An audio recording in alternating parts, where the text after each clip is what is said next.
our meeting in 20 seconds? I'm more of a Roger Hammerstein guy.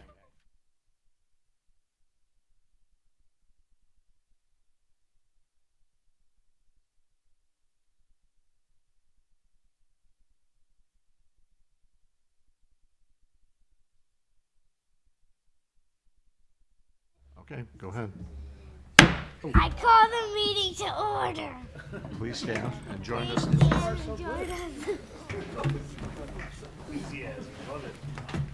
I pledge allegiance to the flag of the United States of America and to the republic for which it stands, one nation, under God, indivisible, with liberty and justice for all.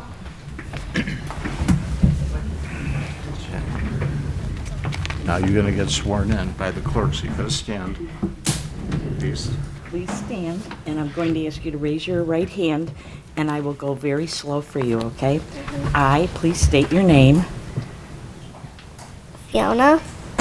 I, Fiona, I, Fiona, Do solemnly swear do solemnly swear that I will that I will support the support the Constitution Constitution of the United States of the United States and the Constitution and the Constitution of the State of Illinois, of the State of Illinois, and that I will and that I will faithfully faithfully discharge discharge the duties the of duties of Mayor for a day mayor for a day according according to the to best the best of my ability. of my ability. Congratulations. Yay! Okay.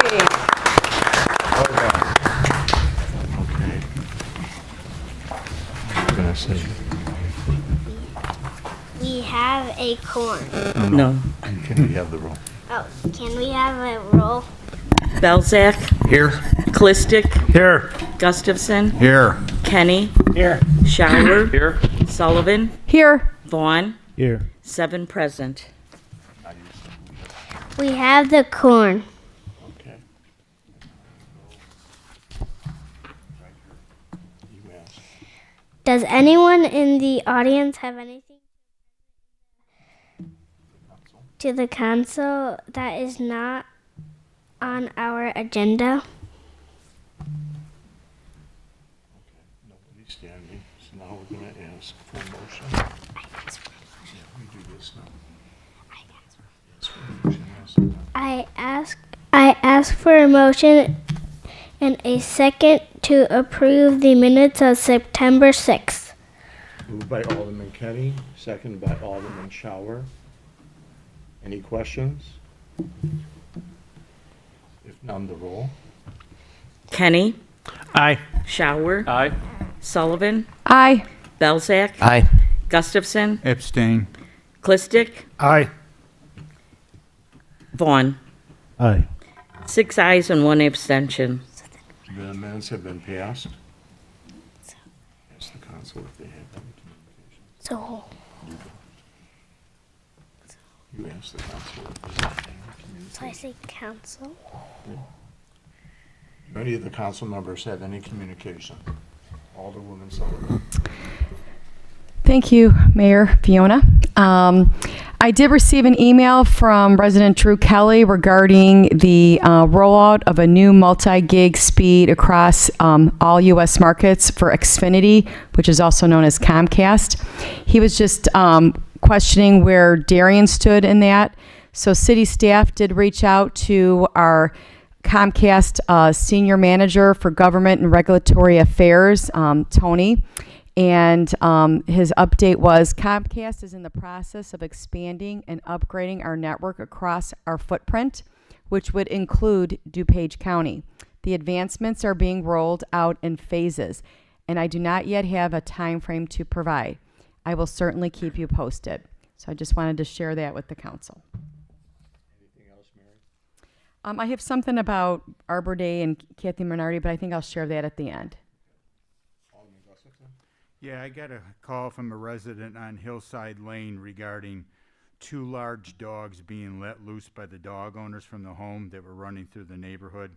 So I requested Chief Thomas to send an officer over to the home to inform the resident that they cannot let these dogs run free. So he did send an officer over, and that seems to have squelch that. So I just want to, residents got to be aware that they cannot. One of these was a large German Shepherd that was around chasing kids in the neighborhood. So we just want to make sure that people put the dog on a leash when they're let outside. Thank you. Anything else, Eric? That's it. Anyone else? Thank you, Mayor. Two pieces of communication. First one today from resident Rick Petrovsky from 7515 Walnut.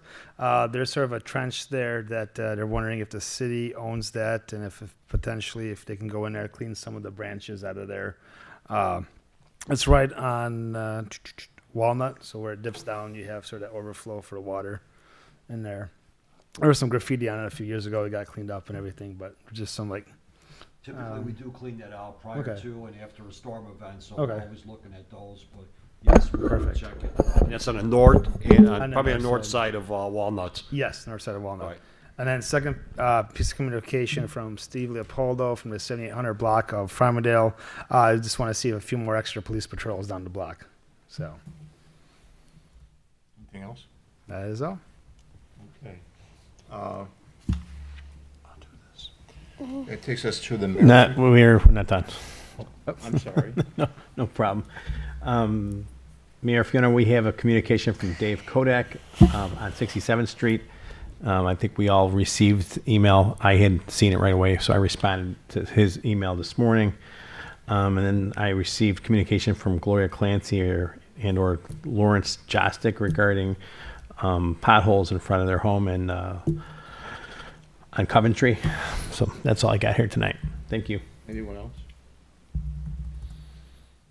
All right, this takes us to our mayor's report, and tonight we're very pleased to have with us Nancy Urban and members of the Darien Fine Arts Council.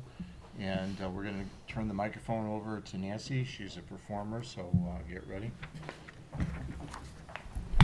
Knew that put a smile on your face. Hello. He introduced me, so I don't have to introduce myself again. I think most of you remember when we started the Arts Council, we came and kind of let you know what we were going to do. Said, hey, you guys think this is a good idea? And Mr. Kenny helped us out amazingly by financing our nonprofit filings. Went pretty well. Recently, Kelly Kerfin, our VP, and I met with Mayor Marchese to talk to him about the challenges and the positive things that we've faced recently. All right, I had to write this down because the last time I babbled, so I'm not going to babble this time. All right, in May, we put up a production of Joseph and the Amazing Technicolor Dreamcoat, and by all accounts, it was extremely successful. While it was really nice to have a successful show, and even nicer to actually not lose any money, there were many areas that were pretty challenging. I'll begin with the positive ones. We filled each house to capacity, each show. There were 3 shows, and then we had a dress rehearsal where Debbie had arranged to have assisted living homes bring people in to be our dress rehearsal audience. And there were quite a few of them, too. We had a kids chorus of 17 kids under 12.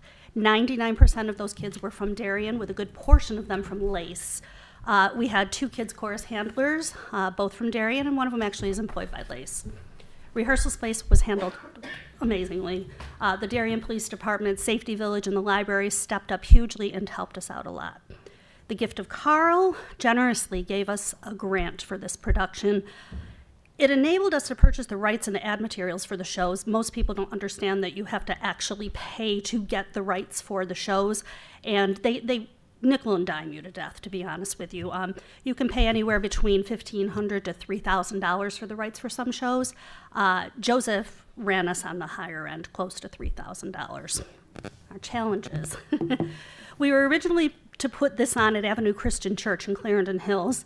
Not going into it too deeply, we were told not to worry about the funds for it, that it was going to be within our budget. And when I finally said, we need to put this on paper, it was over $5,000, and we could not do that. So it put us in a bind because we didn't have a location. I contacted the superintendent of Lace in Eisenhower, the superintendent Lakeview and Prairie View. I sent 3 emails, 3 phone calls, leaving messages each time. Neither the emails or the phone calls were returned. Our Lady of Peace 3 emails, 3 phone calls. I finally got someone, and she said to me, and I quote, "We're not interested in renting it out to community groups."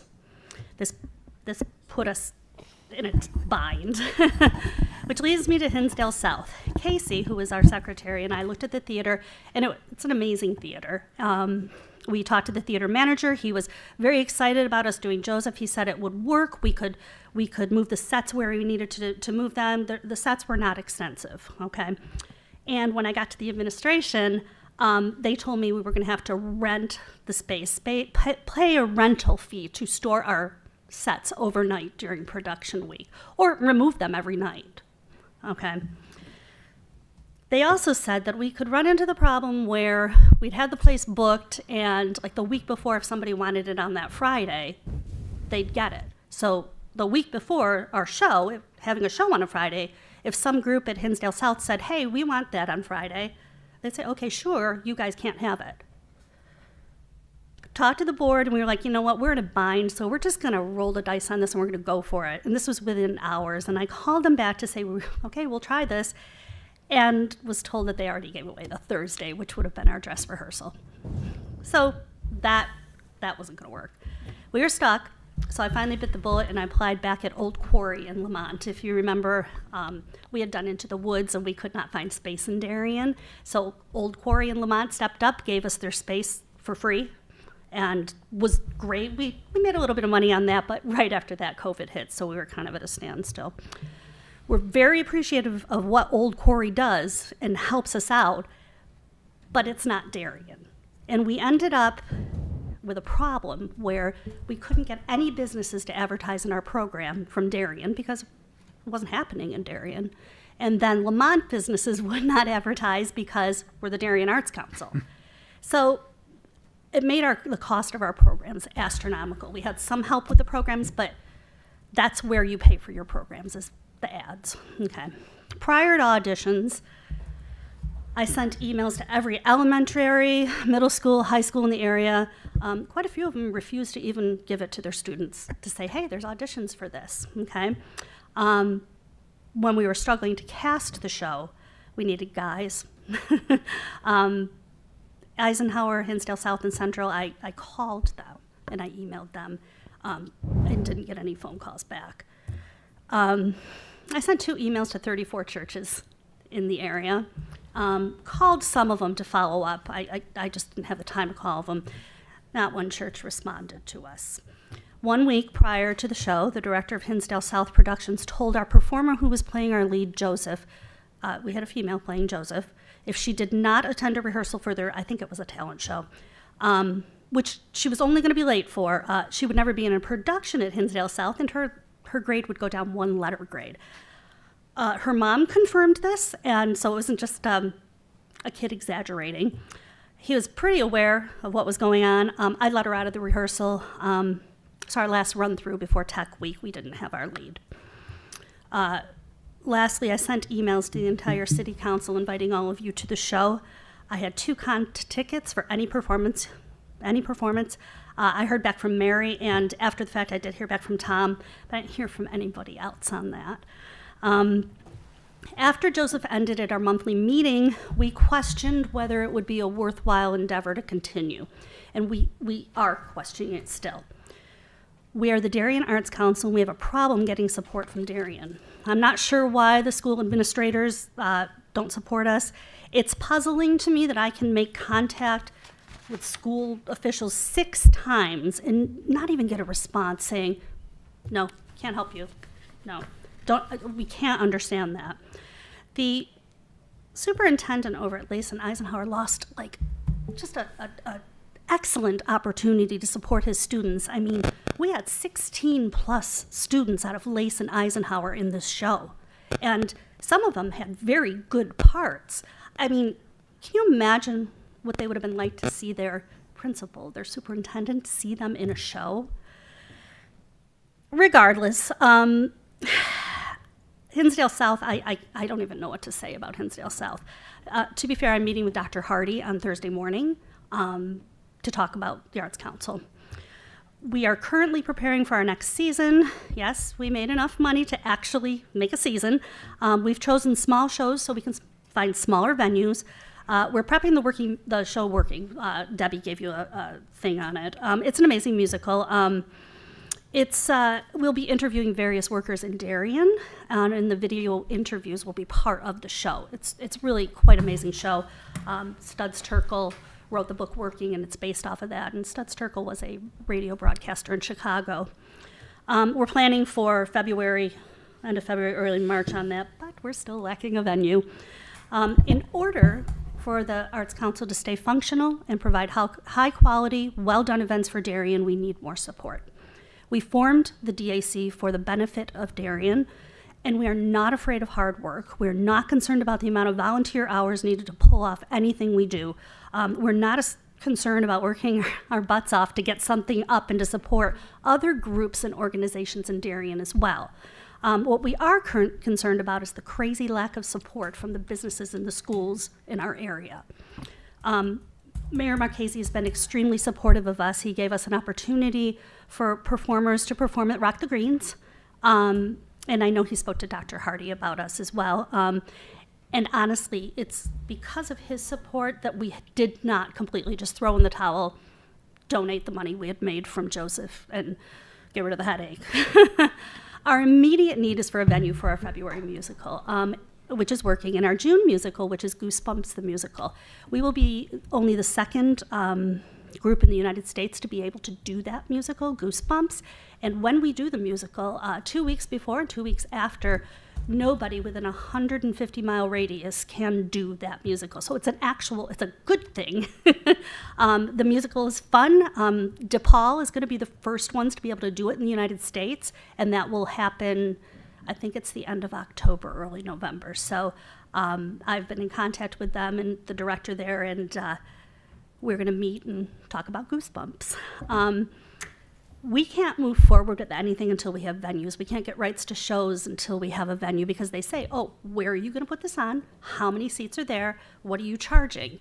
And honestly, I applied for Working and gave them a place, and just to get an amount that it would cost for the rights. But it's not the place that we're going to be doing it. But that's our problem.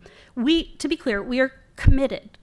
We are committed. However, we need to figure out how to make the Darien Arts Council a Darien Arts Council and not a Darien Arts Council that performs in Lamont. Lamont did not charge us for Joseph again. So we're not asking for anything free. Okay, we have the ability to pay. I've got somebody applying for grants for me for the Arts Council, so we're not asking for anything free. We're just asking for Darien to support us. And that's it. Questions? Nancy's group is part of our Darien Community Action Committee, which meets on Saturday. In fact, we're meeting this coming Saturday at the Indian Prairie Library. And the Darien Fine Arts Council is going to be one of our topics of discussion. Lana Johnson sent me an email saying she was going to attend, and Lana has all kinds of really great ideas in terms of the Darien Fine Arts Council, which we'll share Saturday when we meet. And it's my goal as mayor to help you find a locale, to kind of break through and find out where we can have you guys more established, because I definitely think there needs to be an appreciation of the work that these young people present. We had three young women sing at our second concert at Carriage Greens. We had two young ladies who sang at our third concert at Carriage Greens. They had beautiful voices. They entertained the crowd. So there's a lot of talent there, and we don't want that talent not to be recognized within the city of Darien. So we're going to work with you, Nancy. Thank you. Working is an adult musical, and honestly, I was at Q Bar today with the chamber, and I like that stage. So I'm looking at. I looked at it. I was like, because that's, I don't think about my actual job. I'm always thinking about, can we perform there? So April had said that she would put me in contact with. I'm terrible at names. Kelly is my name person. If I don't have Kelly, I don't know anybody's names. I do know you, Mary Marchese. But yeah, it's an adult musical, and if any of you are so inclined, come and sing some songs for us. It's a very short musical. It is a one act, and it's basically in little vignettes, and it is, rehearsal schedule is short because there's only 3 company numbers in it. But I do have to tell you, there's songs written by Lin-Manuel Miranda in it. The whole show is written by different composers and lyricists. Stephen Schwartz pretty much wrote a good portion of them. James Taylor wrote some songs for it. And if you ever get a chance to just listen to it, or even read portions of Studs Terkel's book, the book is like 800 pages long, so kind of pick and choose.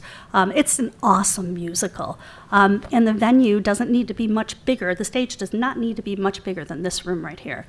So, Nancy, I got to ask you, when did I get an email for Joseph? Because I'm looking in my emails here. There's it would have been. There's nothing here. It would have been probably And- about a month before it went up. And I got a good track record of answering every email that I get. I know you're on that list. So if I got it, I wrote you a check. I would. I know. So I would have answered that email to you. Okay. All right. So I don't know. I don't. Double check the email Yeah, addresses. I don't know what happened there. I ended up doing an enormous amount of work You've on got the my show cell myself. phone. You got my cell phone number. Yeah. Call. I ended up almost being overwhelmed with this show because we thought, oh, Joseph is a great show, everything. We didn't realize how really big this show was. I mean, our cast was over 30 people. It was a little overwhelming, and so I was doing all of that, and I will double check Okay. what I sent because off the top of my head, I Yeah. can't remember. Yeah. So Our Lady Peace had no option. It seems like you have an empty school in my ward, and they just beautiful gymnasium, and there's nothing they could have done. I'm really surprised. Wow. They were pretty adamant about it too, and I said, we'll pay you, because they have that gymnasium, and I know they either have risers or there's a small stage or something. Because I've been in there, I'd had students that went there, and I thought it would be excellent. Yeah, it's a They, great museum. I'm just really I surprised. just don't know I'll talk what to they're Father Mark. doing with the school. Maybe they have plans or So, something. well, here's my problem. Maybe I'm just. There are plenty of times where some of these communities here come to city council having a raffle, and we waive the raffle. We waive raffle stuff. The monies, which is nothing. Okay.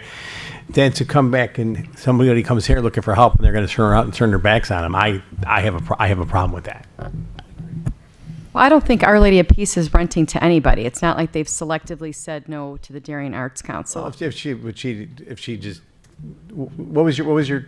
They gave you a no without even. Right. They just said we're not interested in holding community events here. I don't think they have the staff. I'm just saying, I think it's universal no to everybody because I don't think they have the staff or the ability to set up, clean up. They don't have people to do it. But I mean, my heart aches for you, Nancy, that you got like basically cold shoulders from everybody else.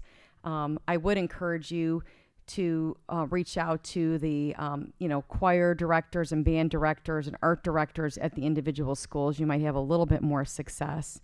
I know it can be challenging for schools to block out multiple nights for their gyms because they have other things going on. But I would love to see Darien Arts Council find a home base, whether it's at Eisenhower's gym, Cass Junior High's gym, I mean, the little theater at Hinsdale South, somewhere. And I know Mayor Marquez is focused on that, and I'd be happy to, help out with some contacts with that too. But I know the shows have gotten great reviews, and I hope you guys can continue. We're open to. I think the majority of us who are here are actually going to be in the next show. I'm still on the fence about it because I can barely speak in front of you guys. I don't know, get up there and sing a song, But any other questions, comments, concerns? No. Thank you so much. Thank for you, your Nancy. time.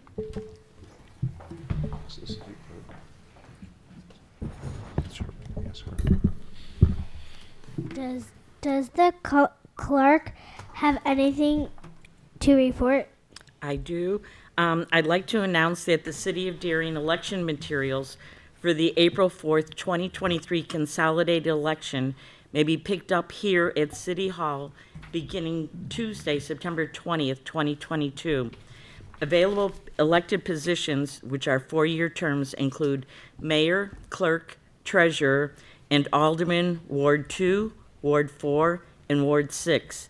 Candidates are encouraged to seek the advice of legal counsel before filing nomination papers, which must be in apparent conformity with the Illinois Election Code. The first day to file is December 12th, 2022 at 8:30 a.m., and the last day to file is December 19th, 2022 at 5 p.m. here at City Hall. And then the regular business hours for Darien City Hall are Monday through Friday, 8:30 till 5 p.m. All this information is included within the packets. Thank you, Joe. Does the city administrator have anything to report? I have no report, Mayor Fiona. Thank you.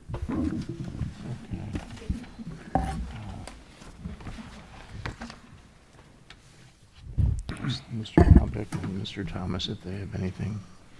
Does Mr. Gombeck have anything to report? Not at this time. Thank you, Mayor. Yes, Mr. Thomas. Does Chief Thomas have anything to report? I do have a couple items. Beginning January 1st, we will be moving away from uniform crime reports and start reporting crime based on National Incident-Based Reporting System. It's called NIBRS, and we've been working on it for some time. The federal government put out NIBRS requirements a long time ago. And but we're moving that direction. And the reason I bring it up tonight is to start preparing yourselves for an increase in crime. More so based on how crime is being currently counted and how crime will be counted. In the past, there used to be a hierarchy rule. So in UCR land, if somebody broke into a house, raped and killed the owner, you would report the murder and not the other two crimes. Under NIBRS, you report all the offenses that occurred during an incident. Under uniform crime reports, you see that annually. You used to see it monthly, but trying to get the data out has been fun. But we have been working with Hexagon and with County IT, and we're getting a lot better with that. So when it was those 8 Part 1 crimes, there's like 48 crimes or so that feed into those 8 Part 1 crimes. So like it'll say robbery, but under robbery is robbery, aggravated robbery, armed robbery, vehicle hijacking, and armed vehicle hijacking. So those 5 crimes make up that crime that we call robbery. Under NIBRS, there's going to be 851 crimes versus 48.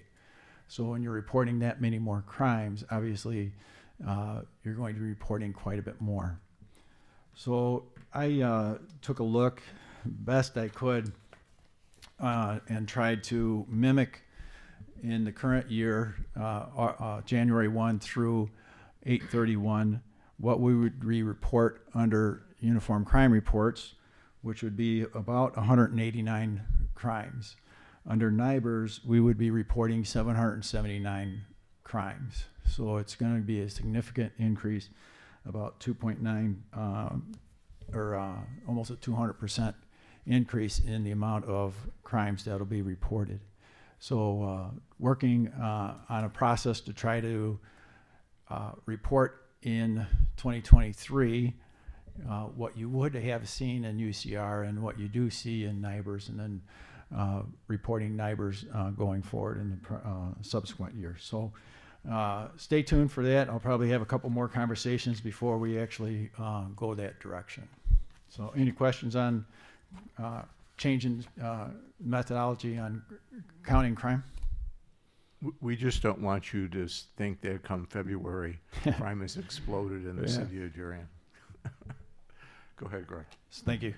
All right, we've had some people email me or call me and ask me, and I know some of the aldermen and the mayor has as well, regarding the Safety Act and the impact. there's two main ones, I guess, out there that's been discussed.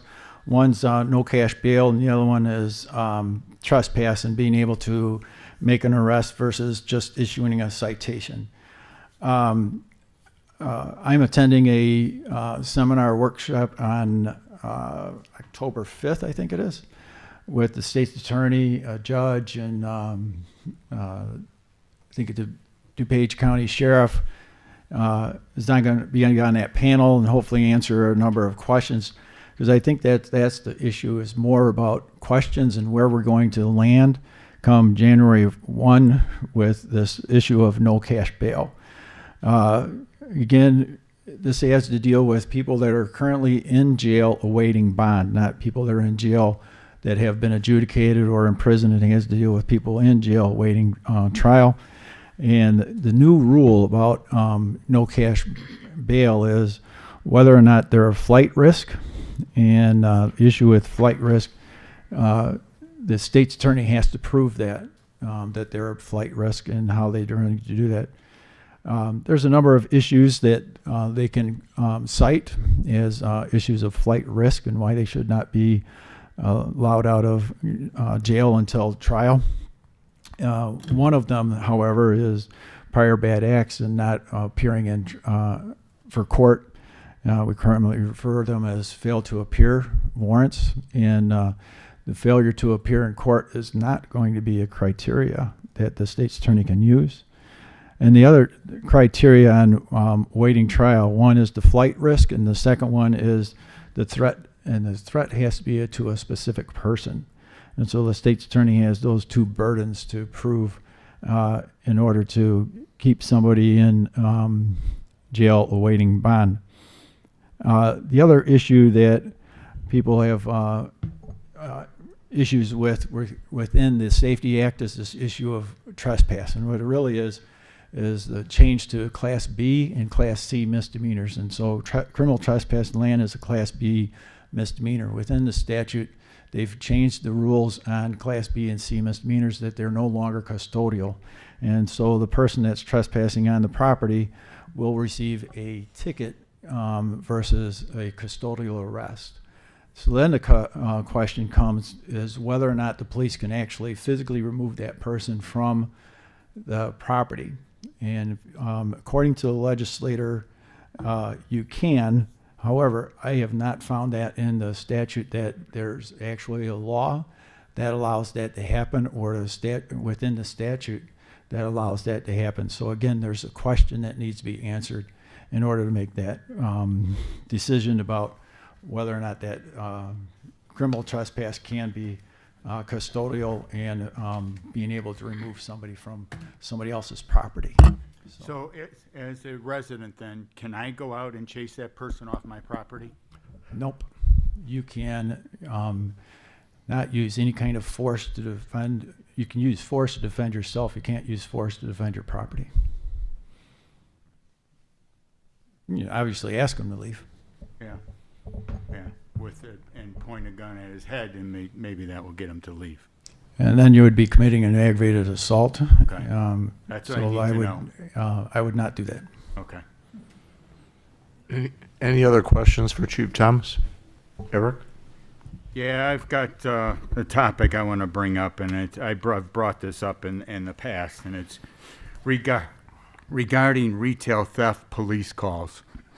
And the reason I'm bringing this up is that I was up at the Walmart in Dryden, Ontario, Canada, 3 weeks ago with my daughter's fiance. And what they've converted there now to is they have 100% of the checkouts are now self-checkouts. And you never saw such a convoluted mess in your entire life. There were over 25 self-checkouts. They only had one person managing all 25. People screaming at each other. It took us, we were about the 12th in line, and it took us over a half hour to get through it. My concern is on, Chief, is on the actual calls that we get, for example, for underscanning. How does that process work? Are you guys called on every one of those, or is it over a certain dollar amount, or How does that work? It's totally up to the location, and usually they have a corporate policy on whether or not they're going to call the report based on prior acts or based on a dollar amount. So I can't give you a specific answer on that one. Because what some cities have done, and there's one specific city in Pennsylvania has been very proactive on this, they have gone to, once a retailer goes over 10 calls per month, they then charge the retailer $250 per call over the 10 each month. And that seems to have worked quite a bit. Or you can go what Atlanta's done. In parts of the city of Atlanta, the police do not go out on retail theft calls. They refuse to go. It's up to the actual retailer to have security guards there to be able to prosecute the people. So what I really want to recommend that we put a policy in place that over 10 calls per month, that we then charge $250 per call, no matter who that retailer is in Darien. I think we've got to get ahead of this. If Walmart in Darien converts over to these full self-checkout, your number of your calls could go up dramatically. I mean, you've got people that are not intentionally underscanning, but just accidentally underscan, that are being arrested. There's actually, if you go out on the internet, there are lawyers that tell you do not use those machines because you are opening yourself up to be falsely accused. So maybe we need a total boycott of the self-scanning machines. Maybe that will start sending a message, but I'm going to quit using them, and because this is getting a little ridiculous that all they're doing now is transferring the savings so they don't have to hire people and transferring it over to the police department for them to have to respond to these calls. You know, what are we going to do when, you know, all of a sudden 30-40% of our police officers are tied up at retailers handling retail theft calls, when all of a sudden, you know, a burglary is taking place and we don't have the police officers to respond? I mean, somehow we've got to now start to take some kind of position on this. And I think that with charging the fees may actually at least open their eyes up that, hey, we've got to do something. Because you open up the weekly police report and there's usually at least 1, 2, 3, or 4 of these, and most of it is under scanning. And I don't know, Chief, you've got to get frustrated with your officers being, how long does it take them, the time they get called, to completely close the case? Is that an hour? Probably less than an hour. Most of those are cited and released on the scene, so they don't take that long to near that long to handle. Typically, the evidence, what was stolen, is returned to the owner, photographed and returned to the owner, so that they can sell the item. So that's pretty rare. I think some of the things that you're going to have to consider, if you were going to consider such a thing, is re-victimization. So the retail establishment's already been victimized by the theft, and now they're going to be re-victimized by charging them a cost. I think that when you charge them a cost, they're not going to accept that cost. That cost is going to be passed on to the consumer. So I'm not sure that that's a great answer, but that's not for me to discuss or decide. That's a policy decision. Or you just regarding don't go on those calls. You just refuse to go on the call. You can't refuse, and we're not going to refuse anybody's service. I mean, Regarding it works Atlanta, in Atlanta. Regarding Atlanta, I'm not sure how they are capable of doing that. Obviously, I'm not an officer in Atlanta, an officer in Illinois. In Illinois, the security doesn't have that ability to prosecute. They would have to do something different. Yeah, because they're doing that in Buckhead in Atlanta. I've got a buddy I used to work with lives in Buckhead, and he says that, yeah, it's just at the stores there are security guards, so they're taking over for the police, so they're doing it themselves. At least this way, they're not tying up the police department from having to go. But I think, you know, we're going to, as Walmart is test marketing this in Arkansas right now, they're test marketing Canada, and my prediction is by the end of next year, you're going to have full self-checkouts are going to occur in all the various retailers. So we got to get ready for this. So let's not ignore it. Let's at least give it some thought. Mary? Chief Thomas, do you feel that there's been a huge uptick? Because obviously when Walmart did some remodeling, I know Jewel, Target is not in Darien, but they did increase self-checkouts. Have you noticed a significant increase in the calls to those retailers for underscanning? I took a look at Walmart last year and this year, and there is a significant increase. I did not look at Jewel, Walgreens, and the other ones on increases, but they both those locations do have retail thefts that occurred this year. Yeah. And other ones, but those were the next two in order on frequency.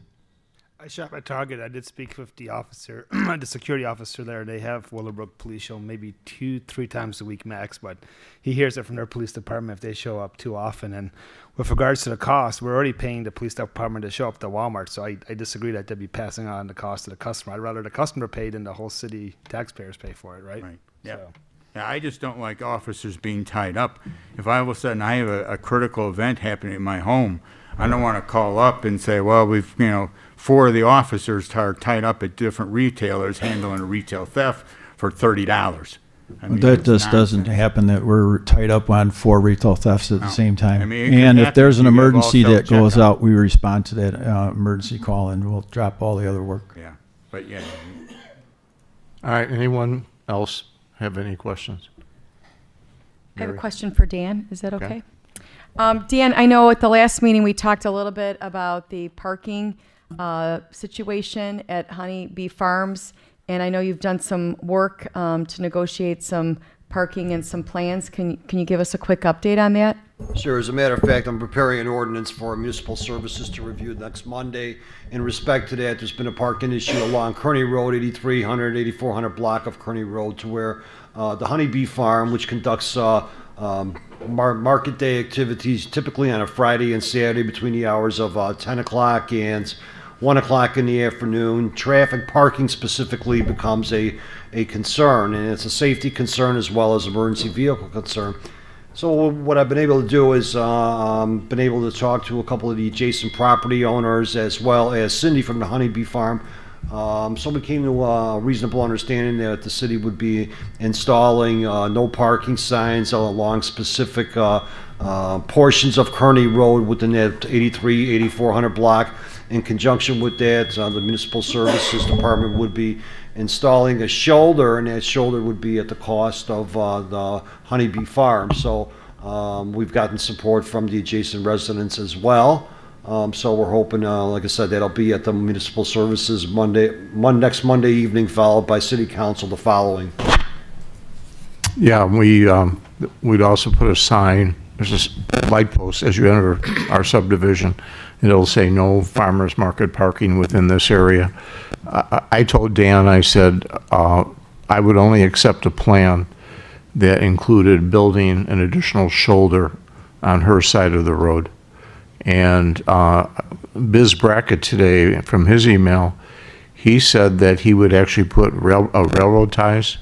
Actually, the railroad ties, I have not gotten a response back to him, but the shoulder we will be creating, my thought process was to wait, to take a wait and see approach once the shoulder is installed, and if we need to do additional treatments, that we would take a look at it. Putting in the timbers becomes a maintenance responsibility, and really we don't allow things in the right away. So again, there's probably a couple different thought processes before we get that.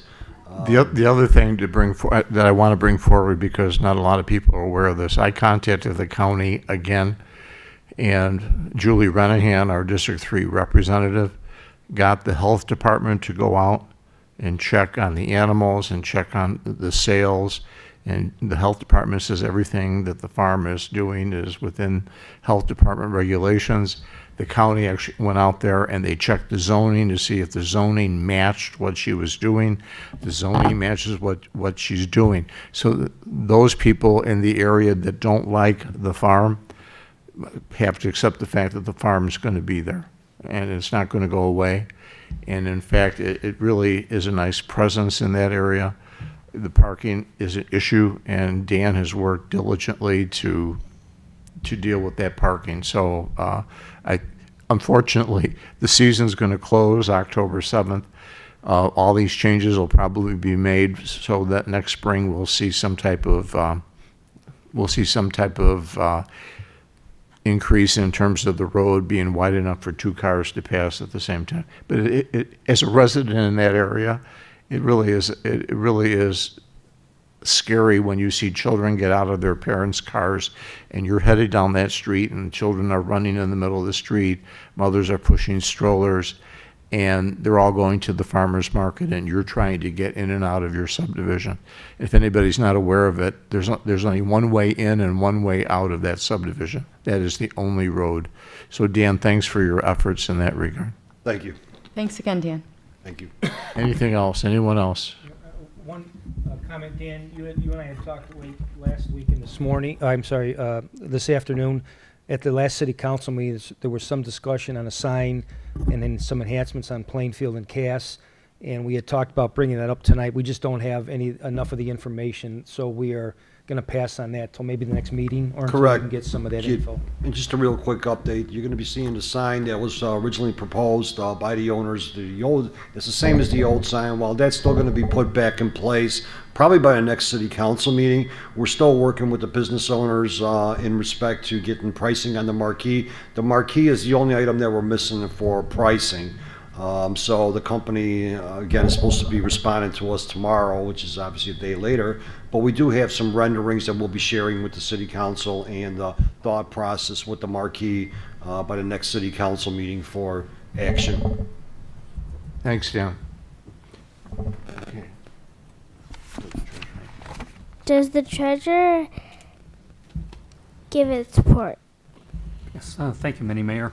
This evening, I'm requesting the council's approval of warrant number 222310 in the amount of $1,144,683.37 from the listed funds, as well as payroll for the period ended September 8th in the amount of $271,370.30, for a total to be approved of $1,416,053.67. Motion to approve, Alderwoman Sullivan, seconded by Alderman Belzak. Any questions or comments? If none, the roll. Sullivan, Aye. Belzak, Aye. Gustafson, Aye. Kenny, Aye. Shower, Aye. Vaughn, Aye. Clistic, Aye. 7 ayes. The warrant's been approved. Monthly report, Mike? The monthly report for the 4 months ended August 31st represents general fund year-to-date revenue of $7,288,548, expenses of $4,913,153, current fund balance of $6,974,331. Water fund year-to-date revenue of $1,144,022, expenses of $1,932,041, current balance of $2,658,851. Motor fuel tax fund year-to-date revenue of $304,207, expenses of $277,901, current balance of $964,341. Water depreciation fund year-to-date revenue of $8,678, expenses of $762,522, for a current balance of $3,002,862, and the capital improvement fund with a year-to-date revenue of $168,273, expenses of $2,149,132, for a current balance of $11,992,571. Thank you, Mike.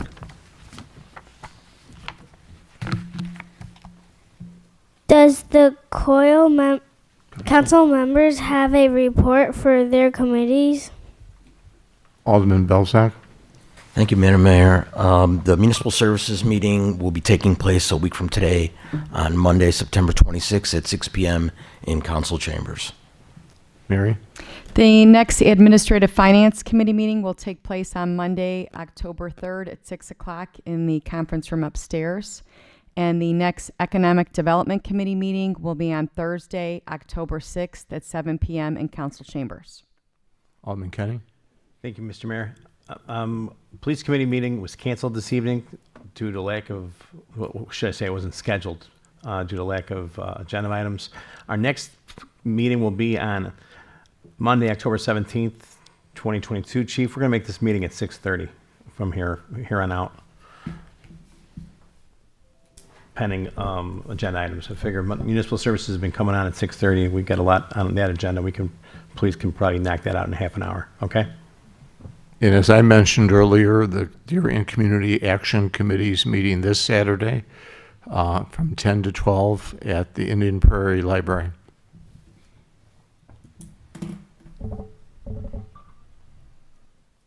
Does anyone in the audience have anything to say regarding the items on our consistent agenda? Okay.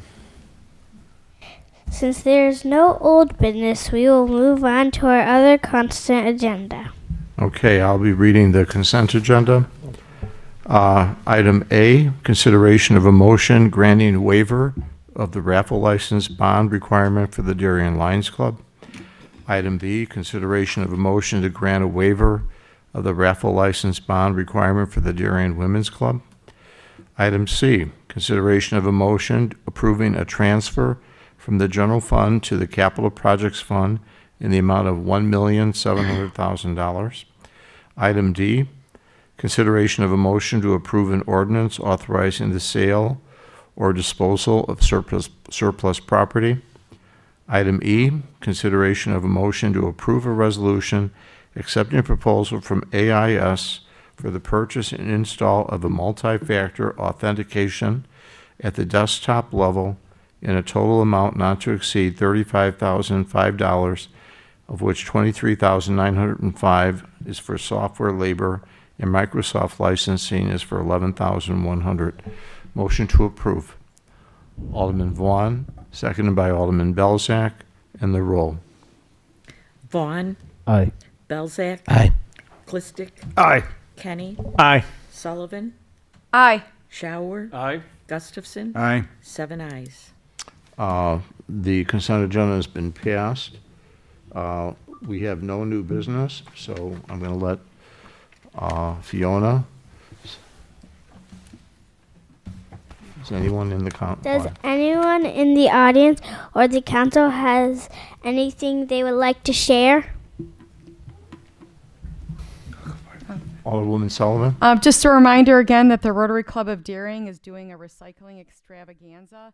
So start gathering up your items, documents for shredding as well, syringes, EpiPens, medical things, bikes, bike repair tools, bike baskets, tire pumps, medical equipment, eyeglasses and hearing aids. They're partnering with several nonprofit organizations and Scarce, collecting books, records, musical instruments, inkjets, and it'll be held here on Saturday the 22nd from 9 to noon in the parking lot of City Hall.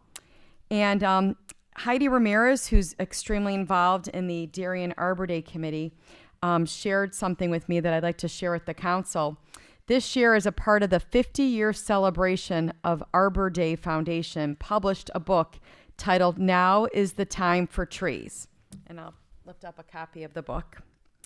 And in Chapter 2, Champion for Trees, Kathy Minardi of Darien and the Darien Arbor Day Initiative is recognized.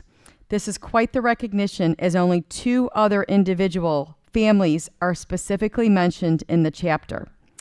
And I went to Heidi's today to pick up the book so that I could bring it and share with everybody. And it reads, Kathy Minardi of Darien, Illinois, has been a dedicated Arbor Day Foundation member for more than 20 years. She began celebrating Arbor Day in April of 2000 by encouraging people to plant trees to honor loved ones who were no longer with us.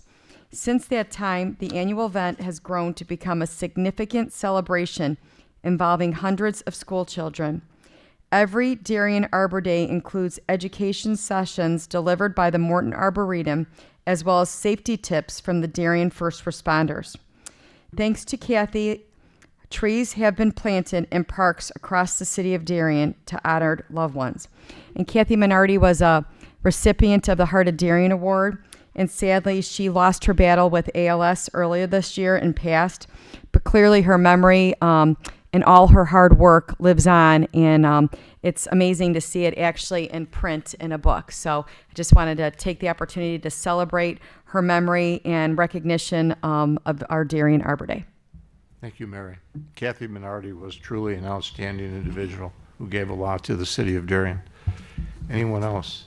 Tom? Thank you, Mayor. I just want to make the quick comment. I managed to catch the last concert series we had here in Darien, and I had an opportunity to speak to a lot of their residents. Alderwoman Sullivan invited me and introduced me to many of the residents, and I was very impressed by all the support from the residents. Quite often when you have concerts, a lot of music, sometimes neighbors might find that, especially if you get up early in the morning, might find that annoying, but I was very impressed by the support from the community for the concert series. So definitely support it for next year, and even add maybe one in May or September. So, and then lastly, for those following Sterigenics, they were found guilty for punitive damages and the civil trial today. That is all. Thank you, Tom. I just wanted to mention, as most of you know, I write a mayor's message each week that goes into the Darien Direct Connect. Last week I wrote about my visit to the Pinehurst subdivision. They invited me for a block party, and I wrote a mayor's message last week about what great neighbors mean to a community. There was a woman by the name of Lenora Oreen who lives on Stevens who read that, and Lenora wanted to brag about her homeowners on Stevens in terms of what they can do. And she invited me to come to their block party this last Saturday, and I had an opportunity to go to that.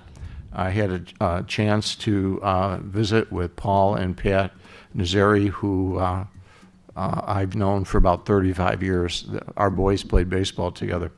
I really think Darien is the community it is because of the way people work together. I know in Tom's area, Jerry Legansky works hard to put these block parties. He's been doing it for years. A few years, yeah. And I know they go on in other areas. And it's really wonderful to come out and see residents all working together to just enjoy good food, good drink, and camaraderie. And I want to thank Lenora for inviting me, and I want to thank the Nazaris for hosting. And I'm busy this weekend, so no invitations this weekend. And now? Is there Yeah, ask for a motion. motion? You might want to read this first. Oh. This first. Yeah, read that first. Thank you for being here, and thank you for the honor of participating in your council meeting. And can we, go ahead, motion, Is there a motion in adjourn adjourn. the meeting? And thank you, everyone. We have a motion. Alderman Kenny, seconded by Alderman Shower. All in favor? Aye. Thank you very much. Hit the gavel. Congrats, Fiona! Yay, Fiona! Woo! Your future is bright. I'll vote for you, Fiona. Petitions are.